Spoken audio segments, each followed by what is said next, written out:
मित्रों, कई बार रास्ते में हमें कुछ ऐसी वस्तुएं दिखाई देती हैं जिन्हें किसी भी परिस्थिति में हमें लांघना नहीं चाहिए, किंतु फिर भी जाने अनजाने में हमसे ऐसी भूल हो जाए तो ये वस्तुएं हमें शारीरिक तथा मानसिक दोनों ही प्रकार से परेशानियों में डाल देती है और कई बार यह हमारे मृत्यु का कारण भी बनती है।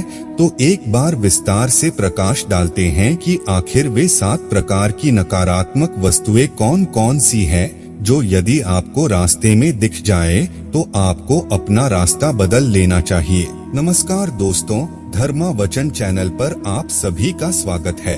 अगर आप भी भगवान श्री कृष्ण के भक्त हैं तो कमेंट में जय श्री कृष्णा जरूर लिखें। तो चलिए शुरू करते हैं आज की प्रस्तुति।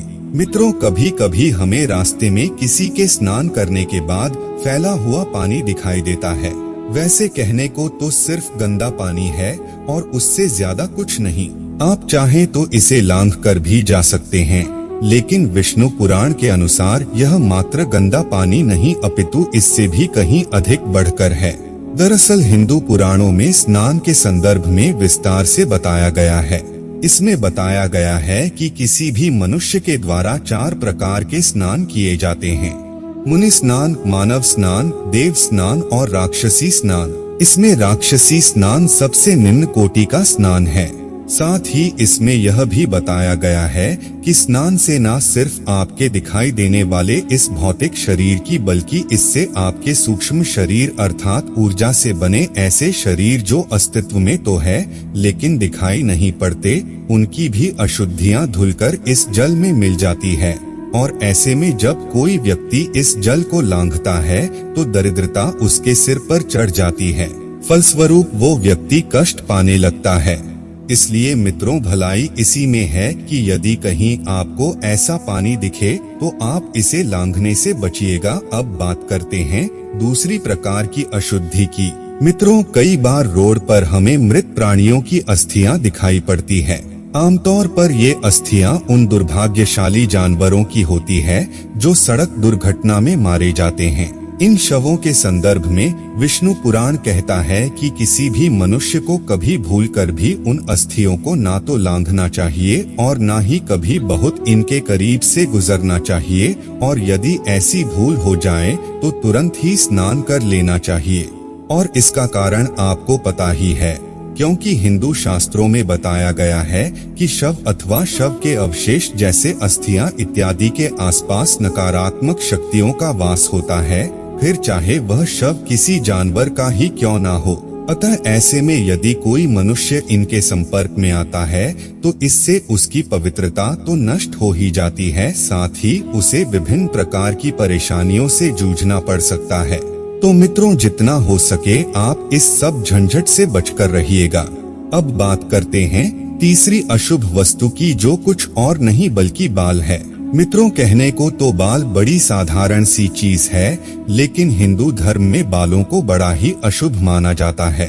बालों के संदर्भ में एक बार महाज्ञानी भीष्म ने अर्जुन से कहा था, यदि कभी भोजन में बाल आ जाए तो भूलकर भी उस भोजन को ग्रहण न करना, क्योंकि फिर उस भोजन पर पिशाचों का अधिकार हो जाता है। इस प्रकार से बालों के संदर्भ में यह माना जाता है कि यह किसी भी मनुष्य के सिर पर भार के समान है। पता है, जब कोई व्यक्ति अपने बालों का त्याग करता है तो न केवल अपने बालों को उतारता है बल्कि बालों के साथ साथ वह अपने उन नकारात्मक विचारों का भी त्याग कर देता है जो कहीं ना कहीं उसके कष्टदायक जीवन का कारण बनते थे, और इसी वजह से मौत अथवा जीवन की नई शुरुआत जैसे शुभ अशुभ अवसरों पर मुंडन करवाया जाता है।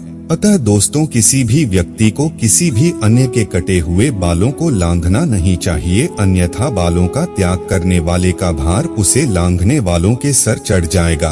अब बात करते हैं चौथी वस्तु की, और वो वस्तु है भस्म अर्थात राख। मित्रों, ऐसे में होता यूं है कि जब कभी धार्मिक अनुष्ठान हेतु यज्ञ हवन किए जाते हैं तो भूलवश यज्ञ की राख रास्ते में फैल जाती है।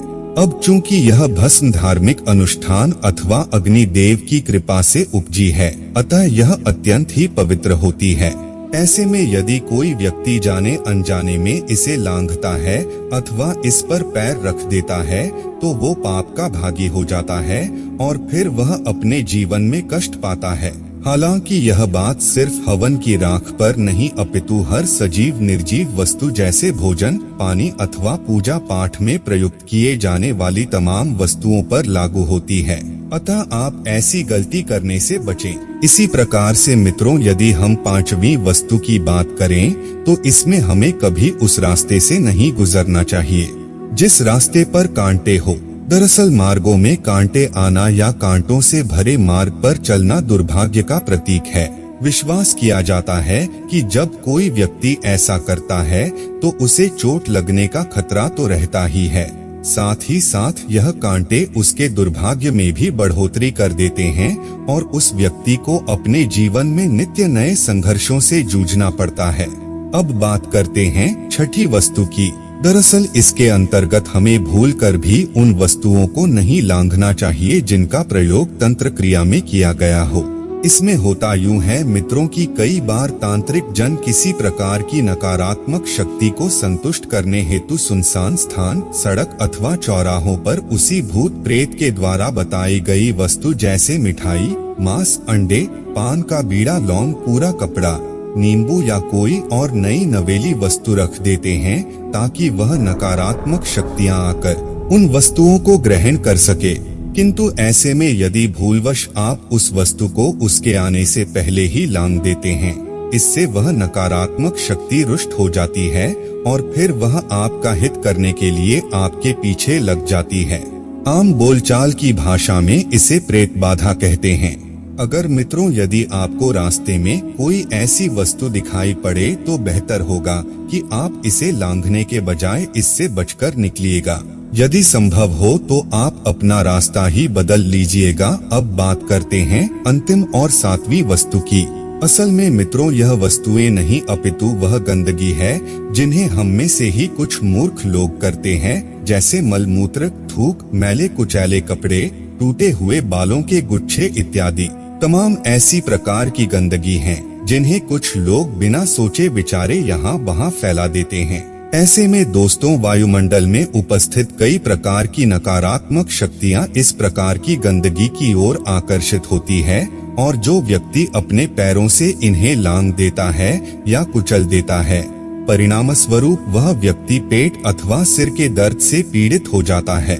तो मित्रों, ये थी ऐसे 7 प्रकार की वस्तुएं जिन्हें आपको किसी भी दशा में लांघना नहीं चाहिए, अन्यथा यह चीजें आपकी पवित्रता और शांति को नष्ट करेंगी ही करेंगी, बल्कि कभी कभी यह आपकी मृत्यु का कारण भी बन सकती हैं। तो मित्रों, अगर यह वीडियो आपको पसंद आई हो तो लाइक और शेयर जरूर कीजिएगा। अगर आपने हमारे चैनल को सब्सक्राइब नहीं किया है तो जरूर करिए। और हाँ, वीडियो को अंत तक देखने के लिए आपका बहुत बहुत धन्यवाद।